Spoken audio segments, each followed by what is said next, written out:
Com vocês, começando o Conexão MM5, programa que toda semana vai discutir os aspectos mais relevantes da conjuntura nacional e internacional com o camarada Léo Leal. Sejam bem-vindos.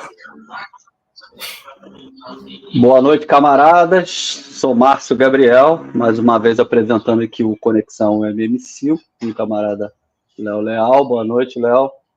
Boa noite, Márcio. Prazer tê-lo aqui. Mais uma vez, né? Nosso camarada André Pelliccioni teve um problema de saúde que o impossibilitou de fazer a apresentação do programa. Então, mais uma vez, estou aqui para contribuir, né, participar desse debate. É sempre uma satisfação, né, um prazer poder estar aqui com todo mundo. A satisfação é minha. Isso, e com os internautas também. Né? O tema dessa semana do Conexão MM5 é um tema que está aí, né, na mídia, na grande mídia, na mídia de esquerda, na mídia de direita, na mídia de extrema direita, que é a questão do julgamento do Bolsonaro, chegando agora numa das etapas finais, né, que é agora que no momento exato os advogados de defesa vêm apresentando, né, as suas argumentações e para poder o STF tomar as suas decisões. Então, esse é um tema de relevância da conjuntura, então a gente avaliou que era o tema que devíamos abordar nessa semana, né? Mas, antes de mais nada, eu acho que é importante a gente lembrar de outro fato muito importante da conjuntura internacional, né, que é a questão do bombardeio dos Estados Unidos, né? Na verdade, um suposto bombardeio de supostos narcoterroristas no Mar do Caribe, próximo da Venezuela, né? E aí queria que o Léo também comentasse sobre isso, né? Assim, rapidamente, né? Que o nosso tema é a questão do julgamento do Bolsonaro dessa semana, mas eu acho que esse tema ele é um fato que precisa da gente fazer essa avaliação, né? E aí queria ouvir o Léo, antes da gente entrar no tema da semana, que é o julgamento do STF. Isso, Márcio. Boa noite para você, para todo mundo, para o Thiago. Boa noite, camarada João Renato.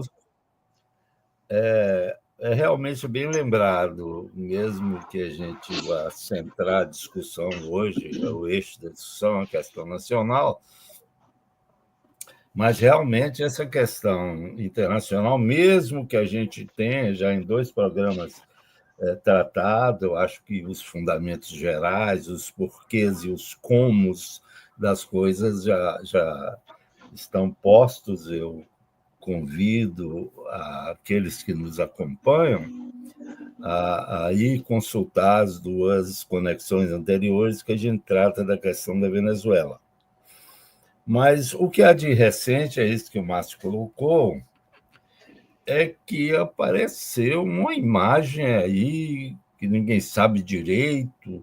O governo da Venezuela fala que é fajuta, que é coisa de inteligência artificial, que aquilo não é real, mas, enfim, um barco, certo? Um pequeno barco, sei lá, 10 metros de comprimento, talvez 15, não sei, sendo bombardeado, explodido, e segundo os norte-americanos, tudo é, como você disse, Márcio, vindo dos Estados Unidos, tudo é suposto.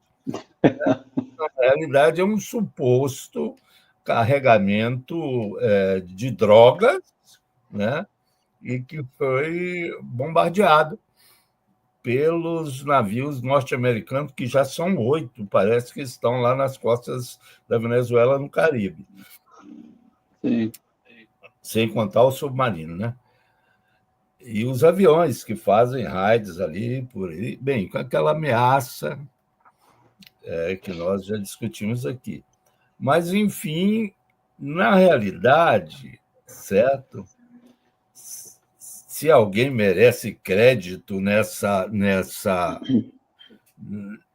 nesse imbróglio é o governo da Venezuela, certo? O governo da Venezuela não tem ocultado nada, pelo contrário, né, tem exibido seus esforços para contrarrestar essa ameaça e essas ações perigosas dos Estados Unidos que foram anunciadas e postas em prática pelo Trump. Na realidade, existe já um movimento na linha da invasão da Venezuela, como nós já falamos, né? Agora, aí nós vamos jogar no lixo, pelo fato de ser mentirosa a informação do Departamento de Estado norte-americano. O fato é o seguinte: essa ação, certo, é uma ação provocativa, de provocação. A provocação tem feito parte da história do Estado dos Estados Unidos. É o Estado, enquanto grande chefe do imperialismo, desde a Primeira Guerra, né, no final da Primeira Guerra, os Estados Unidos substituiu a Inglaterra como o chefão da bandidagem imperialista mundial. Então, eles vivem de contar mentira, uma atrás da outra, uma atrás da outra. Certo? E isso me parece, existindo ou não o barco, certo? Existindo ou não o bombardeio do barco. Isso aí, nesse caso, é secundário. O fato é que os norte-americanos, o governo norte-americano, o Estado norte-americano, está fazendo uma provocação, ou seja, provoca a Venezuela de forma que a Venezuela contra-ataque, certo? Ou seja, dispare um míssil, ou 2, ou 3, ou 10, sei lá, enfim, contra aqueles navios que, na realidade, são navios piratas. Se você para pensar, se um navio se aproxima da sua terra para saqueá-la, invadi-la, são navios piratas. Não é verdade? Então, sim, é navio pirata que vem roubar a soberania da Venezuela, que vem roubar as riquezas da Venezuela, certo? E, no caso, são corsários, porque estão a serviço de um Estado, certo? Então, sim, se a Venezuela dispara um míssil, e a Venezuela os tem, viu? Tem mísseis muito bem equipados de bombas de capacidade explosiva que foram fornecidos pela Rússia, certo? Isso. Mas, sim, enfim, se faz isso, a Venezuela, olha o pretexto aí para a invasão direta, certo? Então, a Venezuela tem que ver isso com muito cuidado, porque não é a primeira vez, como eu disse, né, que o gerente da gangue imperialista internacional faz isso, ou seja, os Estados Unidos fazem isso. O caso mais conhecido foi o famoso incidente de Tonkin. Tonkin é o porto, né, como todo mundo sabe, lá de Hanoi, no Vietnã, então no Vietnã do Norte. Hoje o Vietnã foi unificado pela Revolução Vietnamita, mas, certo, naquela época, socialista era o Vietnã do Norte, onde está Hanoi, que é a capital, e esse porto chamado Tonkin, daí o nome Incidente de Tonkin. O que foi isso? Os Estados Unidos fizeram a mesma coisa, botaram navios lá, certo? Isso foi em 1964, certo? Não sei exatamente o mesmo, mas enfim, em 64. Os Estados Unidos estavam lá com seus navios, torpedeiros, etc. e tal, e mandou a própria aviação norte-americana bombardear o navio dele, esses navios. Então, bombardearam um navio que estava próximo, não estava ancorado no porto, mas bem próximo, no Golfo de Tonquim. Bombardearam o próprio navio, usaram como pretexto, aí discutiram, os Estados Unidos, estamos em guerra com o Vietnã, e invadiram, tentaram derrubar o governo do Vietnã. Essa guerra que foi e andou mais de 10 anos, 64, mas vinha desde antes, certo? E quem começou de fato com escaramuças, foi o Kennedy. Foi o Kennedy. Certo? Mas aí, nessa época, eu acho que já o Kennedy, 74, o Kennedy morreu em 63, né? Exato. Aí já era o Johnson, né? Mas aí institucionalizaram, no sentido rigoroso da palavra, institucionalizaram a guerra, e aí essa guerra, a gente sabe o que foi. Nessa guerra morreram 2 milhões de vietnamitas, certo? Mas heroicamente resistiram e derrotaram o imperialismo e unificou 2 países, sob a liderança política de Ho Chi Minh, que, aliás, é o nome da cidade atual, que era a capital do Vietnã do Sul, né?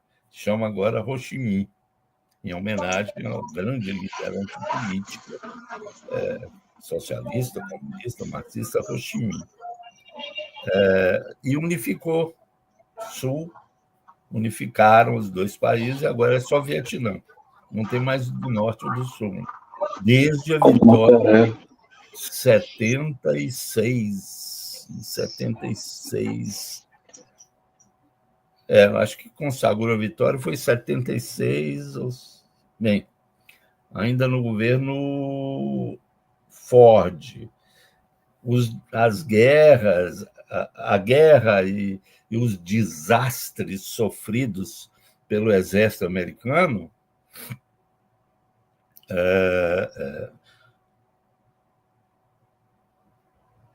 causaram há quem coloque isso no chão, esse desgaste que sofreram as Forças Armadas norte-americanas, com o sacrifício de muitos jovens norte-americanos, desorganizou a vida social e fez emergir aquele movimento contestatório, o famoso 68, né? Hoje está em todas as discussões da história contemporânea, o que significou 68. Foi um ano importante. Como diz um jornalista brasileiro, escreveu o livro, né? 1968, o ano que não acabou, chama-se Zuenir Ventura. Eu tive a honra de ser colega dele no Jornal do Brasil. Mas, enfim, colega não, embaixo, vamos botar as coisas bem no... Subordinado dele. O subordinado dele, aí sim, aí falou certo. Mas, voltando, o fato é que essa manobra dos Estados Unidos é nitidamente uma manobra clássica de provocação. Provocação pura e destilada, certo? Então, que ninguém se engane. Como se diz aqui na América Latina em espanhol, né? Que nadie se equivoque. Que ninguém se engane, porque nós estamos diante de uma coisa muito séria, apesar de tendo como base uma fraude. Mas foi assim, como eu acabei de falar, podia citar outros, citei o exemplo do Vietnã. Então, é disso que devemos falar, não sei se eu fui claro. Mas, então, voltemos para o nosso tema central. O julgamento no STF crava o último prego no caixão de Bolsonaro. Nós vemos falar há muito tempo que Bolsonaro já estava morto politicamente, que ele não tinha futuro, que ele não era mais útil à burguesia. E isso foi se aprofundando, inclusive por ação do Bolsonaro e sua desastrosa família. Eu nunca vi um conjunto de trapalhões cruéis, mal intencionados, assassinos, covardes, mas como esses. Nós já falamos aqui que Bolsonaro perdeu uma chance de estar hoje na frente de todo mundo, não ter processo nenhum, está com 90% de aprovação, mas se ele encampasse a luta contra a Covid. Não. Ele resolveu brigar com a realidade só para impor a sua mediocridade, para dizer que era aquela coisa, eu sou bom de geral, sou chefão, aquela coisa. Um tipo de pensamento adolescente, vamos falar assim, ou talvez até mesmo infantil, certo? Em busca de reconhecimento da sua macheza. Isso está mais no campo de Freud, certo?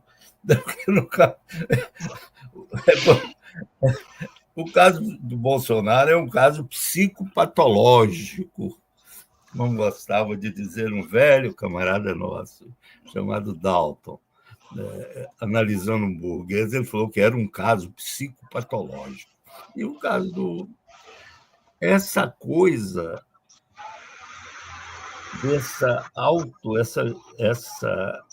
essa obsessão na destruição, veja bem, ele é obsessivamente destrutivo, certo? E ele foi comendo os próprios pés até que chegou no ponto a burguesia falou: olha, meu amigo, você não me serve mais, tem que arrumar um fascista, um direitoso, mas que não seja tão danoso como você aos interesses nossos. Você não está correspondendo mais às nossas expectativas. A burguesia é muito burra, nego. Às vezes, discutindo no campo da esquerda, vê alguém falar: a esquerda é muito burra. É também. A burguesia é burra também. Não vamos falar como é que põe um psicopata. Mas, enfim, o que nós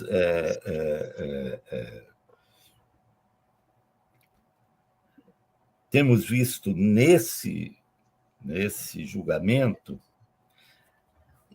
um sintoma, mais um, né, de que Bolsonaro já não é útil à burguesia, é que no próprio processo os advogados, veja bem, eu queria convocar os companheiros que nos seguem para tomarem como é que chama aquele remédio contra enjoo, certo? Esqueci aqui agora o nome. Imosec, não é um negócio... Imosec? Dramin. Também. Dramin, então, que é o melhor. É de ver lá aqueles advogados falando aquelas... Advogado, como diz o nem os do partido, né? Mas os advogados desse grupo chamado... É o grupo cabeça da tentativa de golpe, né? Que selecionaram os principais e colocaram como o primeiro e mais importante grupo, certo? Então, eles estão sendo julgados juntos. Aí está o Braga Neto, está aquele Heleno, general Heleno, aí está o Bolsonaro, está aquele ajudante de ordens dele e tal. Esse grupo está sendo julgado agora. Tem mais dois, tem um ministro da Defesa à época, cujo nome eu esqueci, e tem um general Mário, não sei do que também é o mais fascista, espumante de todos. Bem, esse grupo está sendo defendido, como a gente pode dizer e como diz o ditado, né? Com amigos como aquele, o Bolsonaro não precisa de inimigos, você entende? Ou seja, em vez de defender e entrar no mérito e falar não, ele pode porque isso, que aquilo que a mídia burguesa, mais a extrema-direita, fala, não, que havia uma ditadura, que não sei o que. Eles não entram no mérito. E não dizem, meu constituinte, chama de constituinte.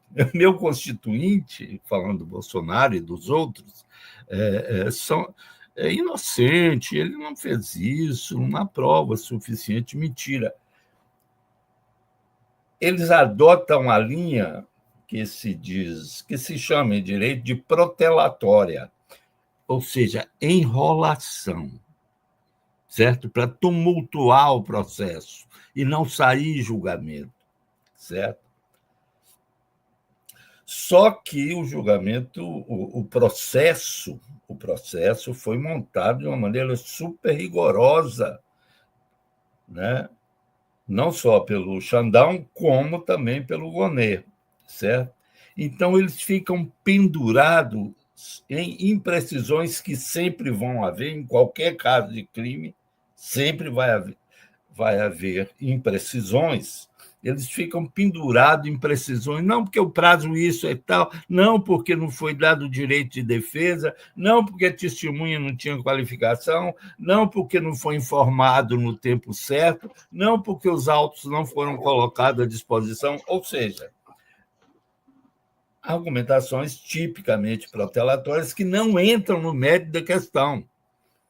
Eles estão reclamando que o nome dos arquivos não diz o que é, os arquivos que o STF enviou para os advogados. Não, o nome não diz o que tem. O Gonê vai lá ver no código, cara. Certo? Abre aquela merda. Eu vi isso. Mas, então, é tragicômico, a gente tem que rir. Mas isso é sério. Ou seja, eles mesmos já abriram mão de Bolsonaro. E Bolsonaro fazendo papel de palhaço. Está sendo enganado, acham que aqueles advogados, para variar, estão defendendo. Isso é muito importante, certo? Na realidade, ninguém quer demonstrar, porque é indemonstrável, a inocência de ninguém nesse processo. Eles querem penas menores. É disso que se trata. Não, porque o processo foi prejudicado assim, portanto, tem uma palavra que eu esqueci agora, certo? A métrica, uma coisa que vale das... dosimetria. A dosimetria, desculpe.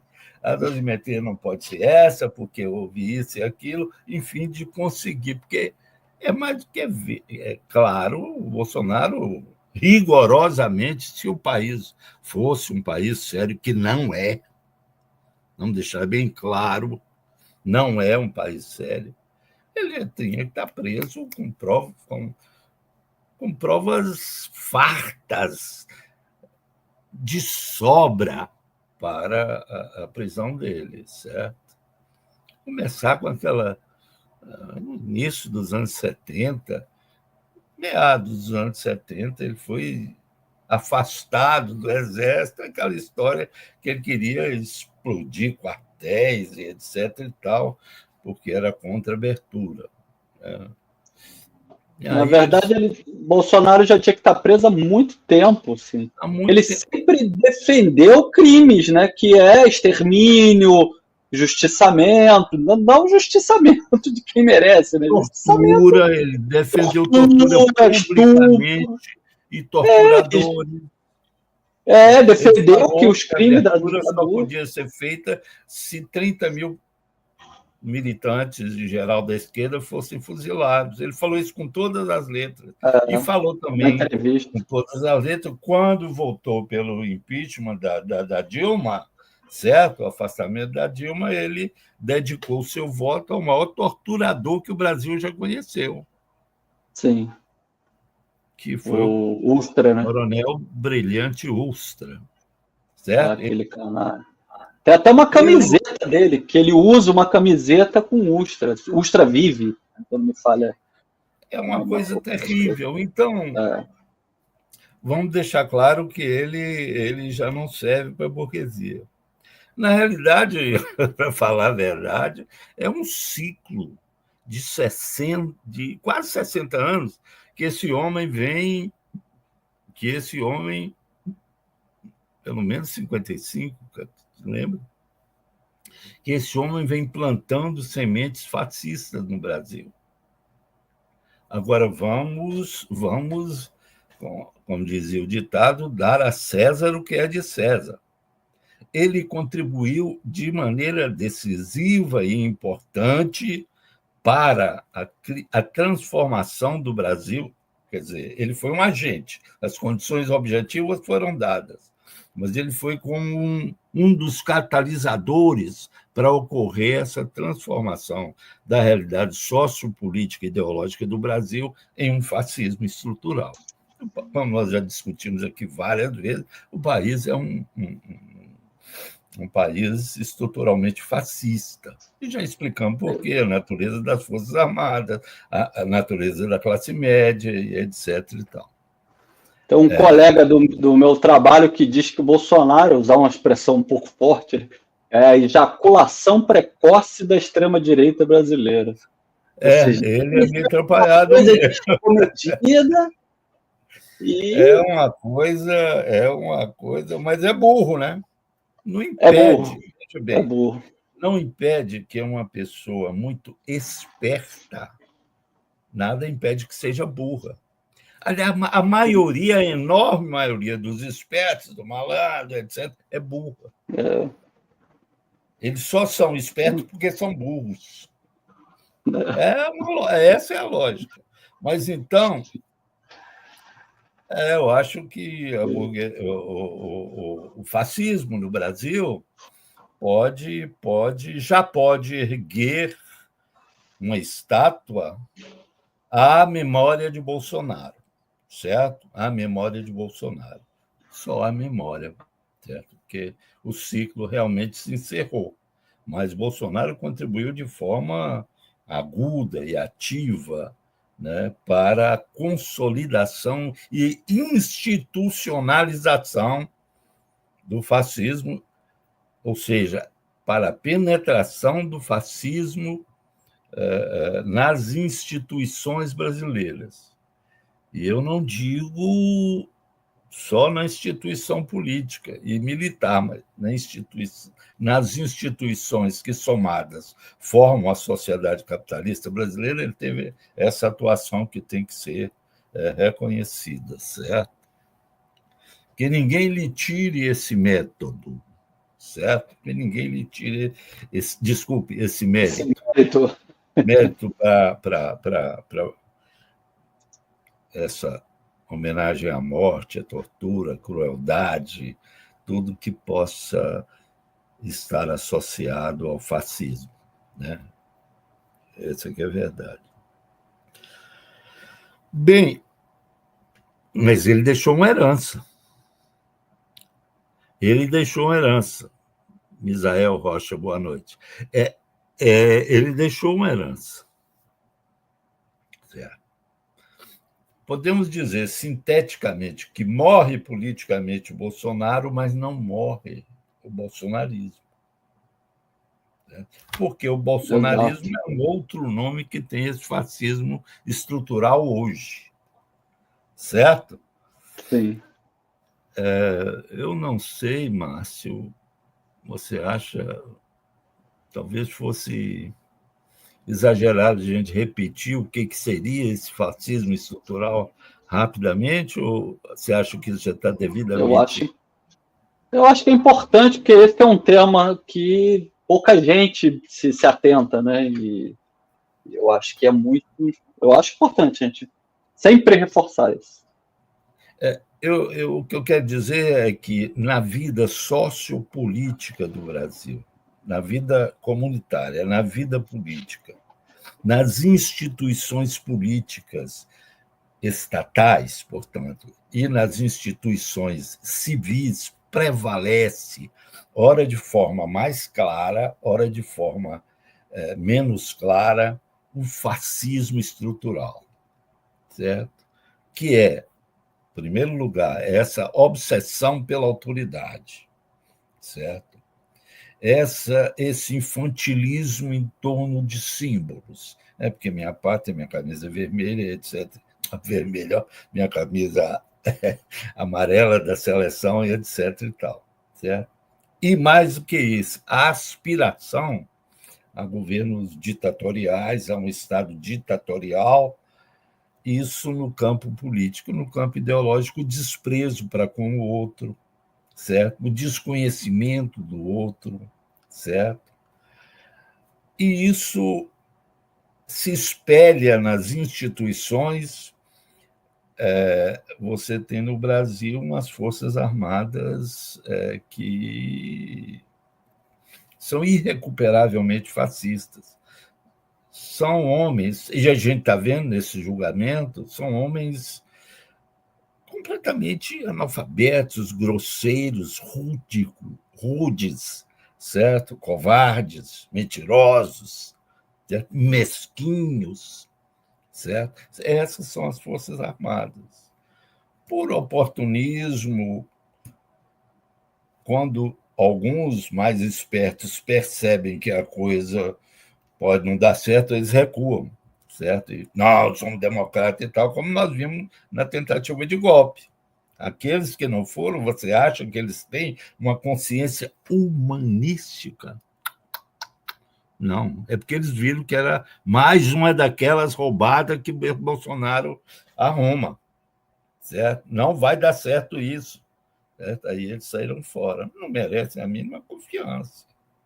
Vamos deixar isso claro. Bem. E é importante ressaltar também, Léo, que a alternativa, e isso é uma coisa que a gente também defende sempre, né, a alternativa ao fascismo, né, que a gente vê que tem as bases estabelecidas no Brasil, não vai ser a democracia, né? Não, vou voltar nisso, tem que dizer. Pode deixar, isso eu nunca esqueço. Deixa eu ainda tipificar o que é esse fascismo estrutural. E aí entra uma questão, do ponto de vista social, decisivo. Porque o que há de político é a expressão do social, ou seja, da relação das classes entre si. Nós temos uma classe média ultraconservadora e hedonista que foi criada pela ditadura, através de um arroz salarial que distribuiu a miséria implacavelmente entre os trabalhadores, certo? E em favor daquilo que o Delfim falava, vamos crescer o bolo, depois distribui. Não distribuiu para ninguém, só para ele, que levou uns dólares, a gente sabe. Eu conheci alguém que entregava dólar semanalmente para ele. Desculpe, mensalmente. Eu conheci uma pessoa que entregava uma mala de dólares mensalmente para Delfim Neto, aquele que falou isso. Mas, enfim, a ditadura criou essa classe média. Isso é um fato. Depois, a onda religiosa. Hoje é muito difícil você encontrar um trabalhador que não sofre um assédio implacável, diário, concreto, agressivo e invasivo do evangelismo financeiro, que é de extrema direita, a gente sabe que é fascista, certo? E na medida que a política econômica do imperialismo, a gente já discutiu isso 200 vezes, implica no empobrecimento, quanto mais pobre, o evangelismo financeiro aparece como a resposta. Deus vai te dar isso, Deus vai te dar aquilo, basta você rezar e dar 10% do que você arrumar, certo? Você dá para a igreja. Isso chegou a ponto, certo, de nós já termos chefes de facções criminosas defendendo abertamente, certo, esse evangelismo financeiro, se dizendo cristãos, invocando Deus para cometer os crimes bárbaros que eles cometem, certo? Então, esse é o fato. Fala. Não, o exemplo, acho que mais gritante disso que você está falando é aqui no Rio, né? O tal do Complexo de Israel, né? Cujo nome já faz a referência ao Estado fascista. É a referência. Israel é um Estado fascista, é mais do que isso, é um Estado nazista que está fazendo um genocídio lá na Palestina, já falamos aqui várias vezes disso, covarde, cruel, sim, matando milhares de crianças queimadas vivas pelos seus bombardeios, está fazendo isso. E aqui, habilmente, através desse evangelismo financeiro, eles fizeram articulação com seus comparsas internacionais, que são o Estado de Israel, um deles. Então, esse bispo fajuto que tem aí, chamado Edir Macedo, uma das maiores fortunas do país, leva gente para Israel, para não sei o quê, lá junto, e faz propaganda e defesa de Israel, do Estado de Israel. Vamos deixar bem claro, nós não somos contra judeus, de jeito nenhum. É gente bom, nossa, preto, branco, amarelo. Aliás, judeu não é raça, viu? Isso é inventado. Eles não são raça, eles são arianos, em sua maioria. Mas tem uma minoria que não é sequer ariano, certo? Mas é como você, eu, qualquer um, Pelé, o diabo que seja, de que cor que seja, Mao Tse-tung, certo? Ou seja, isso é uma invenção. Tem um livro, tem até um livro com esse título.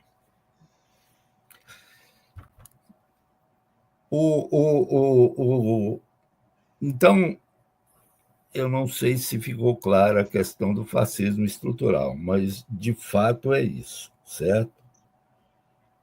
Sim. Então, morreu politicamente Bolsonaro, mas o bolsonarismo está vivo, certo?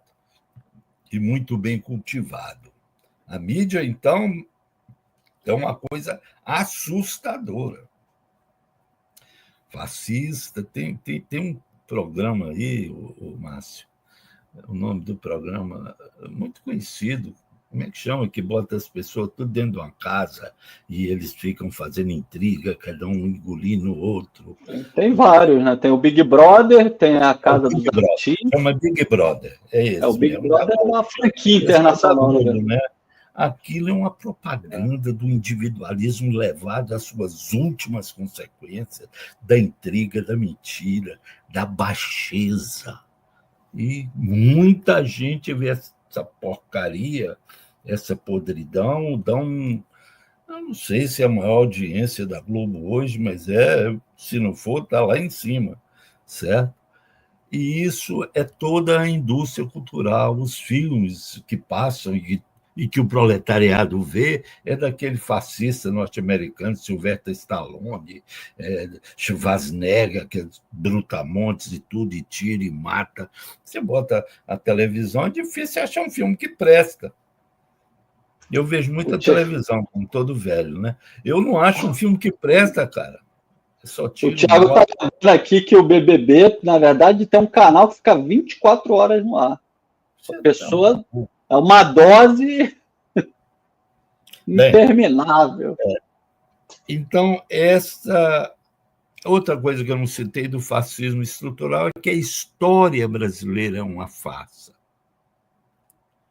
Primeiro, ela é cheia de mentiras. E a história que o brasileiro médio, a grande maioria, enorme, 99% conhece, é uma história de mentiras. É uma história, são mentiras tais que não contribuem como as narrativas em outros de fatos reais de outros países da América Latina, digo até dos demais. O Brasil é um caso à parte, que tem uma história que não é história, que não foi feita pelos homens, que não foi feita pelas pessoas comuns, uma história que não teve a participação das pessoas comuns. As tentativas de criar uma nação, um país, foram devidamente massacradas, devido ao seu tempo, e, mais grave do que isso, ocultadas pela ideologia oficial. Se você perguntar hoje a 99,99% que foi a Guerra dos Farrapos, ninguém sabe. O que foi a Sabinada? Ninguém sabe. O que foi a Balaiada? Ninguém sabe. O que foi a insurreição pernambucana? americana, ninguém sabe, certo? A revolta dos malês também. Ninguém sabe, certo? Porque isso foi ocultado de maneira sistemática. Por quê? Para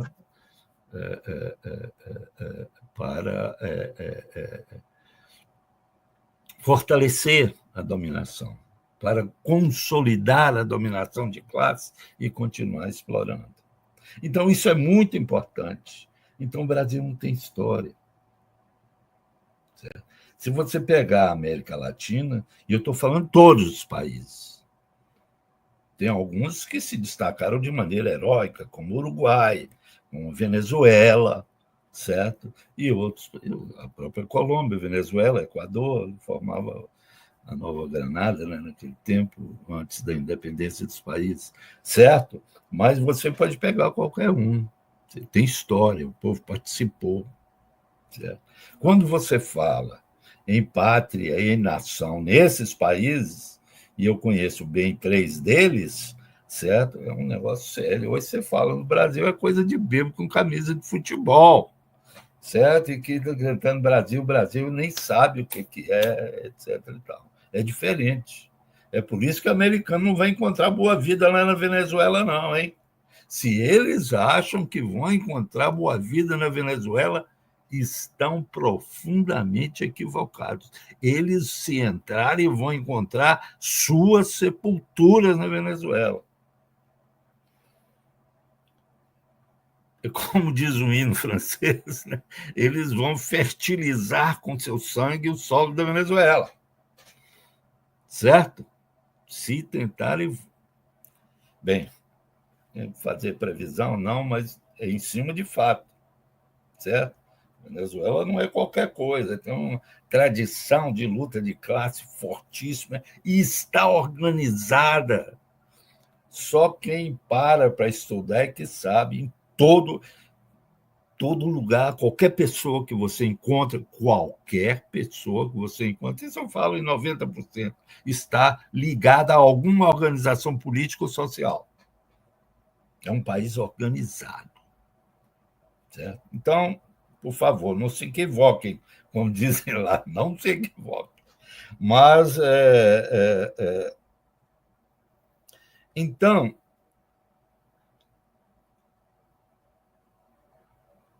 nós já temos nesse quadro, André, para consolidação disso, André, Márcio, para consolidação disso, desse fascismo estrutural, a contribuição do Lula, por exemplo. Ninguém contribuiu mais. Chegou no momento em que a luta de classe aflorou, ele surgiu como uma liderança sindical, se transformou numa liderança política e começou a fazer, e fez a política dos patrões.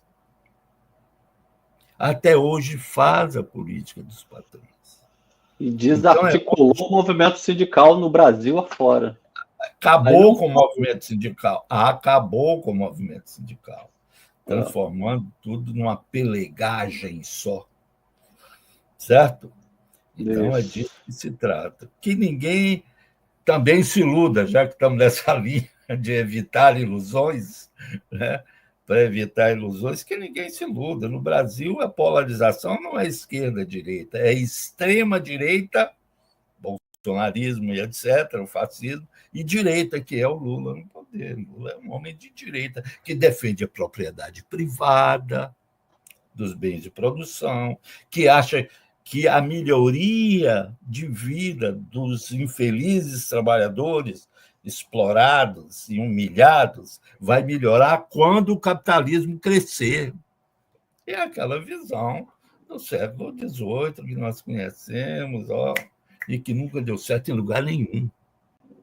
Eu não sei, alguns países realistas, que nem reformismo de outros países. Fala. Que nem reformismo dá para dizer que é, que o reformismo acredita que também é falso, que vai mudando o capitalismo aos poucos, um belo dia aparece socialismo. Não é nem isso. Aí entra as falsas respostas. Temos 2 em nível mundial, que é o reformismo e o trotskismo. Sim. O reformismo veio a partir do avanço do movimento sindical, burocratizar e capitalizar o movimento sindical e integrá-lo à burguesia. Isso fez. E a pretexto de combater isso, surgiu o trotskismo em cena internacional. O marxismo foi posto de lado. Foi um esforço hercúleo da burguesia, inclusive financiando a Trotsky. Certo? Trotsky ganhou muito dinheiro escrevendo artigo para jornal, criticando o Stalin, criticando a burocracia, só isso, certo? Com aquela visão de revolução permanente, aquelas picaretagem. Isso é uma picaretagem teórica. Desafio a quem quer que seja para discutir publicamente isso, essa bobagem teórica da revolução permanente. Isso é uma bobagem, é uma forma de reformismo. É acreditar que você vai fazer transformações socialistas dentro do Estado capitalista. Então, essas respostas são respostas frágeis, erradas. E isso aí chega onde você quer. Qual a maneira de levar uma luta política nessa lógica? Democracia. Então, eles defendem a democracia, sabendo que Marx chamou democracia de uma conversa fiada. Ele usou a palavra letania, uma reza, uma coisa de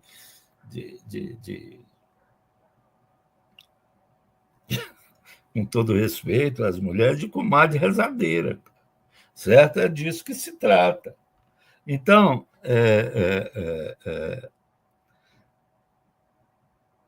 a resposta foi uma resposta equivocada e tão equivocada quanto o reformismo. Com a diferença que os reformistas, em geral, tem muito reformista que não tem aquela postura messiânica, certo?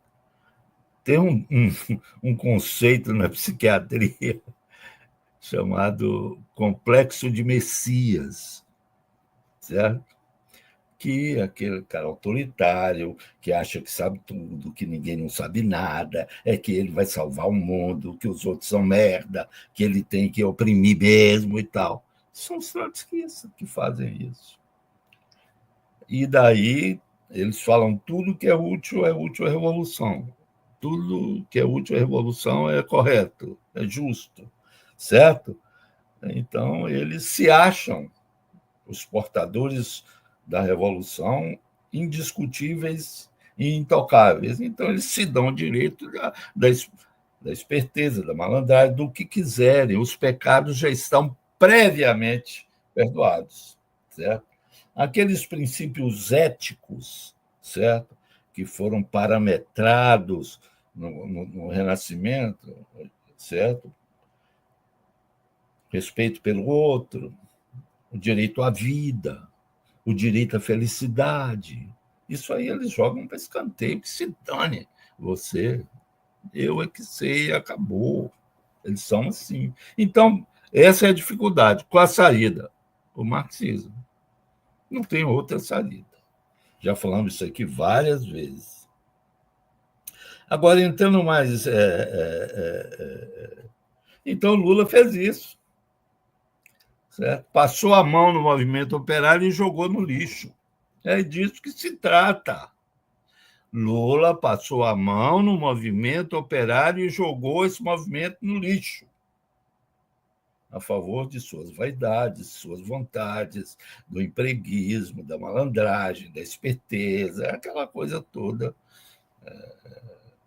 que caracteriza essa pessoa, alguma coisa desprezível. É disso que se trata. Bem, agora... Cumpriu um papel de garoto propaganda do anticomunismo no Brasil, né?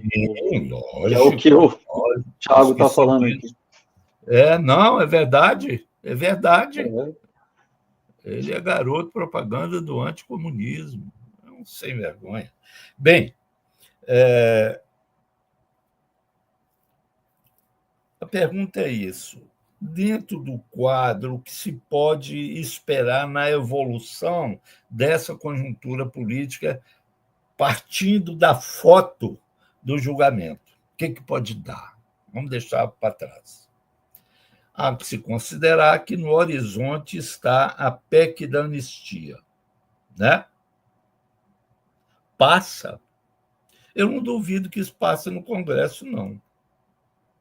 Hoje mesmo, o presidente da Câmara, olha o presidente da Câmara que a gente tem, um tal de, acho que é Hugo Mota que ele chama, né? O Mota. Ridículo, grosseiro, bobalhão. Ele é um bobalhão.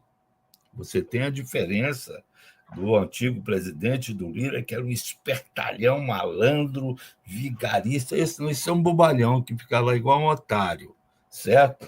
Ele já falou que não pode dizer nada, que não pode fechar com posição nenhuma. Ou seja, antes ele tinha falado que não ia passar, agora ele já admite essa hipótese. Eu acho que passa também. Tudo que pode ser comprado é comprado.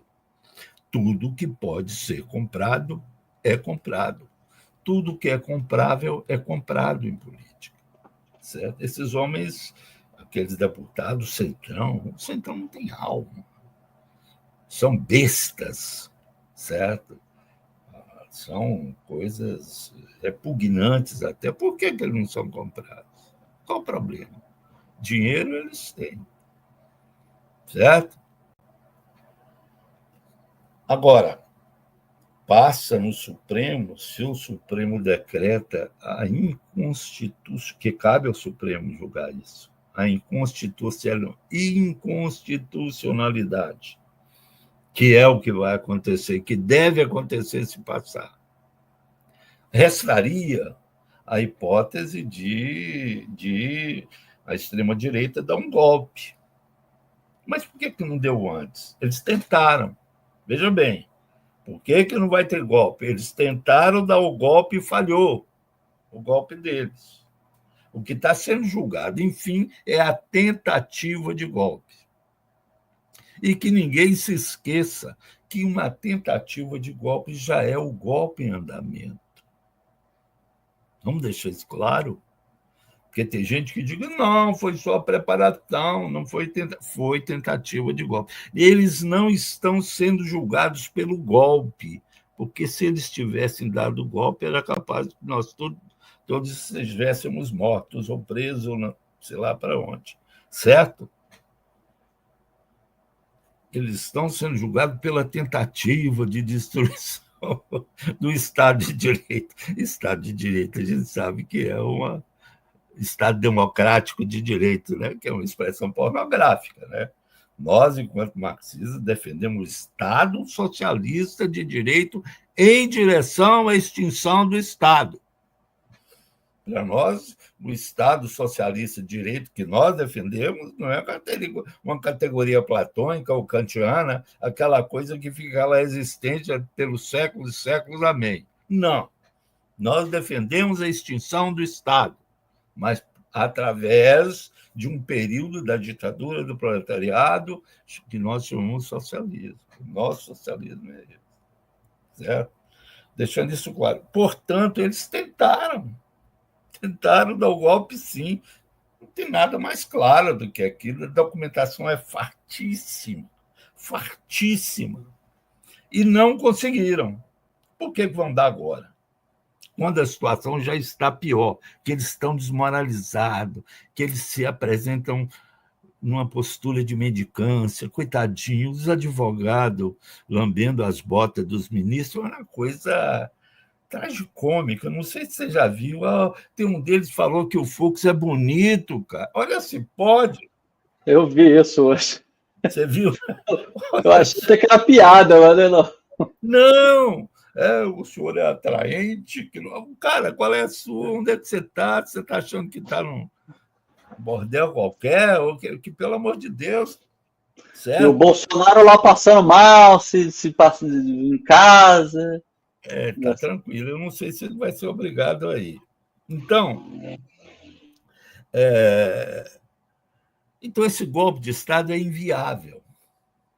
É inviável ainda, no futuro, daqui a 5 anos, 10 anos, não sei.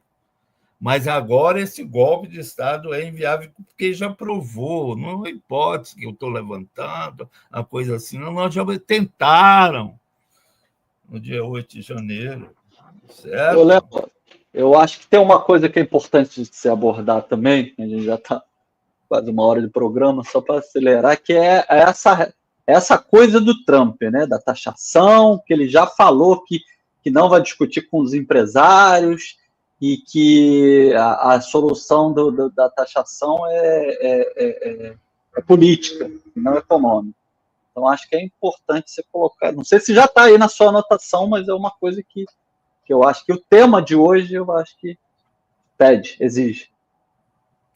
Mas nós já dissemos aqui e temos que repetir que essa taxação adicional ao Brasil, não que a taxação seja política por parte do Trump, não. A taxação é uma estratégia econômica para salvar o país sério do capitalismo, os Estados Unidos, que estava afundando num mar de especulação financeira que era déficit em cima de déficit, déficit em cima de déficit, sem sequer produzir valor, a economia americana. Então, essa taxação ela vem instalar um novo período do imperialismo, certo? Ela vem acabar com os órgãos multilaterais de controle da circulação da riqueza entre os países capitalistas. Agora, cada um que cuide de si, certo? Pode ser que a União Europeia consiga fazer alguma coisa junto, mas são muito fracos, né? Ainda mais com a ascensão do outro lado, né? A ascensão da China, né? E a Rússia está crescendo muito, viu? Por favor, não se esqueçam. 5%, 6% ao ano e está indo. Bem, mas voltando, essa taxação adicional, sim, é política, certo? É política, certo? E eu não acho que isso seja capaz, certo?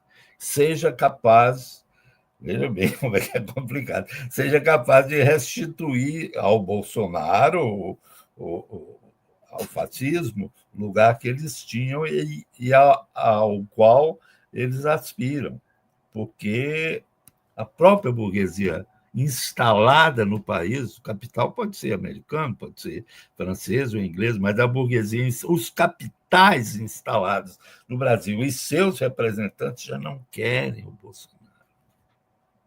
Ele pode botar essa taxação, está 50, pode botar 100, 200, o que ele quiser, mas ele não recupera Bolsonaro. Pode mexer com as coisas aqui dentro, mas não recupera, porque ele já foi descartado, ele está morto, certo? É esse o X da questão. Mas voltando, 57 minutos, tem um caso que eu não posso deixar de falar, é do espertalhão governador de São Paulo, Tarcísio de Freitas, nesse quadro. Já se sabe que ele é o candidato escolhido para a burguesia há muito tempo, desde que há 5 meses ou 6 atrás a revista Veja, aquele mar de estupidez, deu ele na capa. Deu uma capa com Tarcísio de Freitas, falando, olha, esse é o homem, esse é o homo, esse é o homem eis o homem que nós apoiamos, que a burguesia apoia. Esse homem vem enfrentando algumas dificuldades no serpentário fascista da política brasileira. Aquilo é um serpentário, aquilo é um saco de caranguejo, cada um come o outro, só pessoas desqualificadas. Às vezes a gente vê esse Zema lá de Minas e dá vontade até de chorar, né? Que coisa, que coisa indescritível, certo? O Tiago colocou aqui que o sensacionalista, aquele site de humor, né, que falou que ele está concorrendo à vaga de burro deixada pelo Bolsonaro. Sim, é bem pensado isso. Mas então você tem aquele de Goiás. O de Goiás também é o Caiado. Gente, o Caiado é uma topeira. É uma topeira, uma pessoa sem princípio, sem formação nenhuma. E também tem aquele picareta do Rio Grande do Sul, o Leite, né? Eduardo Leite. É um picareta espetalhão, malandro, que deu golpe até no Dória, quando o Dória era governador de São Paulo. Ele deu dar golpe no Dória, eu vou te contar, viu? Eu vou te contar. Cuidado com ele. E agora esse Tarcísio de Freitas. Na realidade, cara, esse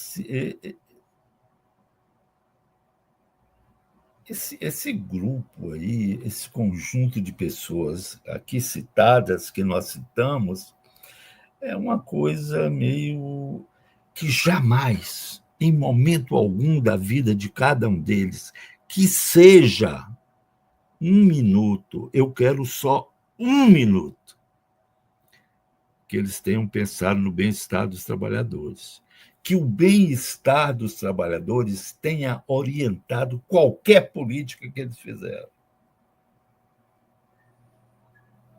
Dou minha mão palmatória. São pessoas, são homens, né, assim, expressão do que há de mais podre no capitalismo, inclusive esse governador de São Paulo. Às vezes o pessoal esquece que ele é militar também, né? Coronel do Exército. Eles defendem um cidadão de bem, esses camaradas.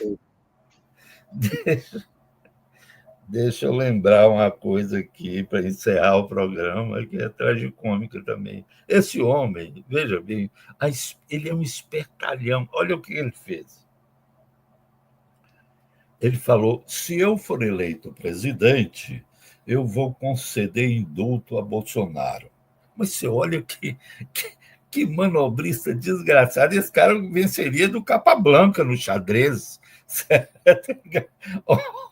Olha o que ele fez, cara. Olha o que ele fez. Ou seja, acabou de enterrar o Bolsonaro. Ele já está falando que o Bolsonaro não é candidato, que Bolsonaro já está candidato, já está condenado ou será inevitavelmente condenado. Isso é a mensagem subliminar que ele passa para brigar com as outras lacraias que estão querendo disputar o cargo de presidente. Então, ele pisa na cabeça de Bolsonaro como se estivesse puxando o Bolsonaro pelo cabelo. Não, ele está pisando na cabeça. Mas que picareta, né, cara? Que manobreiro. Ele acha... o cara, nós estamos bem, hein? Por enquanto é isso por hoje. Fiquemos aqui. Ele faz como aquela pessoa que está nervosa, entra em pânico, começa a ficar nervosa, chega alguém e dá um tapa na cara assim, calma, se acalme, filho. É tão uma cena de filme de humor que é mais ou menos assim. Não, o negócio é isso. Tragicomédia. É tragicomédia. Não tem outra palavra. Vamos lá, mas é isso, Léo. Muito. Foi o programa aí que a gente tentou. Acabou que a gente abordou de 2 temas, né? Que aparentemente não tinham uma relação direta, né? Mas acaba tendo. Estavam aí na mídia, né? E que realmente, para aqueles que nos acompanham, né? Devem estar atentos a isso, né? Uhum. E acho que a gente conseguiu, né? Como o Léo conseguiu, como sempre, né? Trazer os elementos que a gente já vem batendo e dar. Tem que continuar batendo, e o fato acontece, a gente vai em cima do fato para poder sustentar as posições. Fazer uma análise. O critério da verdade é objetivo, né? Sim. O critério da verdade é a realidade. Se a realidade desmente alguma coisa que você falou, está desmentido. Acabou. Tem que. Então, a gente tem que ir em cima dos fatos. Por isso que o nosso programa é semanal, né? Porque tem que estar atento aos fatos. Isso. E com uma lente marxista, né? Isso que a gente olha para a realidade com a lente do marxismo para poder compreender o que está por trás, como essa coisa da tarifa. Só o marxismo é capaz de de ler a realidade sociopolítica de maneira a não desmentir tal realidade, a não brigar com essa realidade, mas explicar essa realidade. Só o marxismo é capaz disso. Entendido enquanto método, que tem suas leis, a principal delas é a dialética, a materialidade, o materialismo, etc. Que chamam os métodos. Muito bom, Léo. Mais uma vez, excelente explanação aí para a gente, né? Para a gente trazer mais discussão aí. Maria Matos também cumprimentando. Nossa. Um abraço, companheira. Vamos lá. Então é isso, companheiros. Acho que agradecer ao Léo, agradecer a todo mundo que participou, mandando comentário, Misael, Maria Matos, João Renato e os outros companheiros que assistiram e que vão assistir o programa, que fica no ar. É importante a gente pedir para o pessoal colocar o sininho lá, né, para poder receber os avisos quando o programa, para receber o aviso do programa, né, que é semanal. É importante também lembrar, para acompanhar a gente no Instagram, coloca aí para a gente, por favor, Thiago, o nosso Instagram, que tem pequenos cortes, né, com alguns temas que a gente aborda assim, de forma um tanto quanto dentro da dinâmica do programa, né, mas aí esses pequenos cortes eu acho que são interessantes, que abordam um assunto só e acho que tem tido até uma boa como é que chama? Uma boa quantidade de acessos, né? Então tem sido uma boa sacada nossa, e principalmente para a gente publicizar esses temas que a gente agradece. Então, agradecer a todo mundo. E na semana que vem, possivelmente com o nosso camarada já restabelecido, André Pelliccioni, estaremos aqui. Um grande abraço para todo mundo e até breve. Valeu. Até lá, pessoal. Valeu.